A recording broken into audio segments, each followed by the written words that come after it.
Okay, so this is my solo traveling. I'm heading to Florida for nationals, so all by myself. I'm a big girl now. Um, so anyway, I am going to give you a little bit of safety tips just for traveling alone. This is the first time I've really taken like a long trip by myself.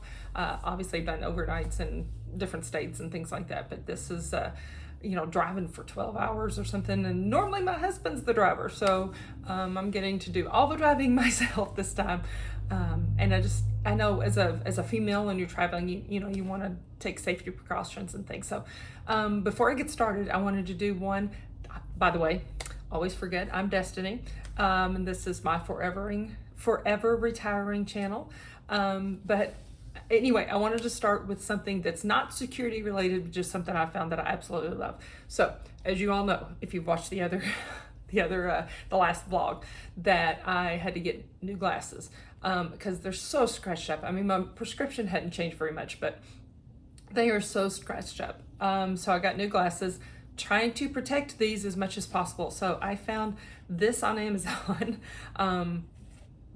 You can get them. I saw them on TikTok. I saw them on all kinds of things, but mine I just bought off Amazon real quick. Actually, I got two because I wanted to take with me on trips and one just to leave at the house. This has been an absolute saver. I have no idea, because the reason I think some of my lenses get scratched up so bad is that I tend to lay them on the table around things. They bump and they fall off and all that stuff. So now I put them in here and they don't get scratched up as often. So that's the plan. That's the hope. So just in case you wanted to get one of these, oh great, I like that. Okay, anyway, now back to the safety issues. As with anything, you take all the regular precautions where, you don't travel alone if you can help it. Obviously this time I cannot help it. So I'm trying to stay in really public areas, try to busy areas and things like that. Always be aware of your surroundings. So that's a given, obviously. So I try to, when I stop to get gas, I try to do it at as you can tell, I've been posting, I really like Buc-ee's. And there tends to be one about every time you need one. So I choose Buc-ee's. Very busy all the time. Good for solo traveling. And not to mention they have everything you could possibly want. So anyway, clean bathrooms, big one for women. So obviously when you're pumping gas, wherever you're having to do it, obviously try to plan for doing it in a big public area, kind of a busy station, if you will. But keep your phone handy on you, with you as you're at the pump. Always as well, lock your doors. Sometimes I'll forget to do this. So, but I want to try to lock the doors so that when you're on one side of the car, somebody's not trying to get in on the other side or something like that. So, and always remember you can use your gas pump as a weapon if you have to. I had a friend who, we won't even talk about that, but anyway, so that's a little scary. Anyway, so those are some things I did beforehand. Also, I had just never set up my phone to do the Find Me, the Find Me phone with my husband. Just usually we travel together, so it's not that big a deal, or I'm with other people or things like that. So I just never thought about it. But with this trip, I wanted to definitely take care of that. So we went ahead and set that up on our phones, which he has thoroughly enjoyed. So that way I don't have to call him every 10 minutes. He knows exactly where I am, which is great. So if something happens, he can obviously follow me and find me as well. So I did that. One of the main things too with having to do all the driving myself, I drive better during the early morning hours and during the day. And while I'm kind of a night person, or at least I was when I was younger, not so much now, but I tried to leave early in the morning. It's like a 12-hour, I thought it was 10. Apparently with the traffic and everything, which I get is about 12-hour drive for me. So I'm trying to break it up. But I wanted to give myself plenty of time for stops, plenty of time to be able to stop early too. So I left early and I wanted to stop early before it got dark so I could be completely light when I was finding my hotel and getting in and getting situated and everything, where I didn't have to worry about it being dark when I was doing all those things. So remember, leave early and stop early. One other thing with, you might think this really dates myself, but it's a good idea to not only have, obviously you have your GPS on your phone and everything like that, but to have like a physical map and even if you can't have a physical map, I have one.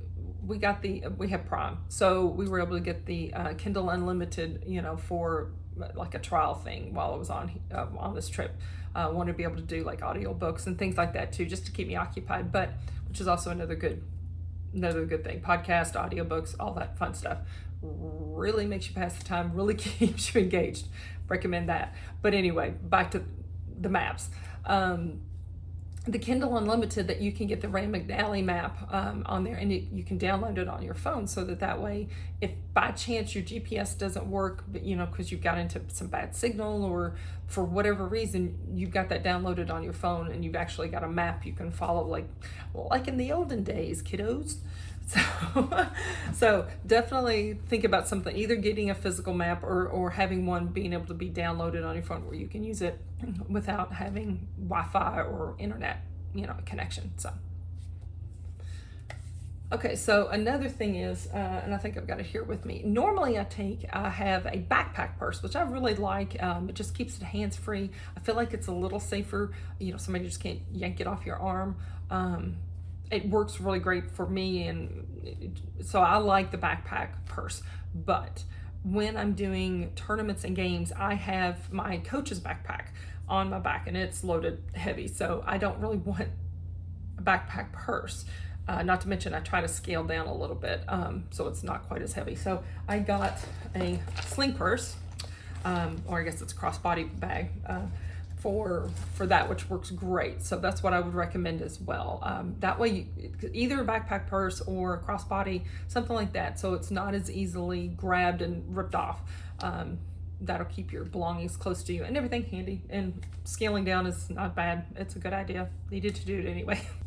I also, if you noticed on the purse, I've got pepper spray on here. So obviously women need to carry pepper spray especially. So got some of that. My dad many years ago had given me a solar flashlight. Obviously you can charge it too if you take off. Oh, it's got a compass in the stock. Little reference if you know that one. It's got a place to charge it there as well.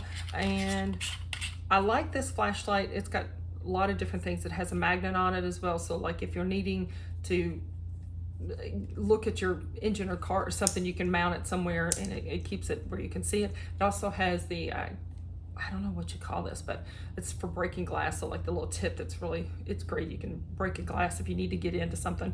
It also has there's a little knife in there for cutting things open. There's all kinds of little gadgets on here. It's almost like a little Swiss Army knife, sort of, kind of. But anyway, I like having the flashlight with a couple of different things on it. So that's another good thing. As far as like in a hotel room, I'm not having to deal with it so much when I get to Florida, because we've got an Airbnb. A couple of us are staying there, but traveling to get there, and I didn't want to do it all in one day, so I am staying at hotels.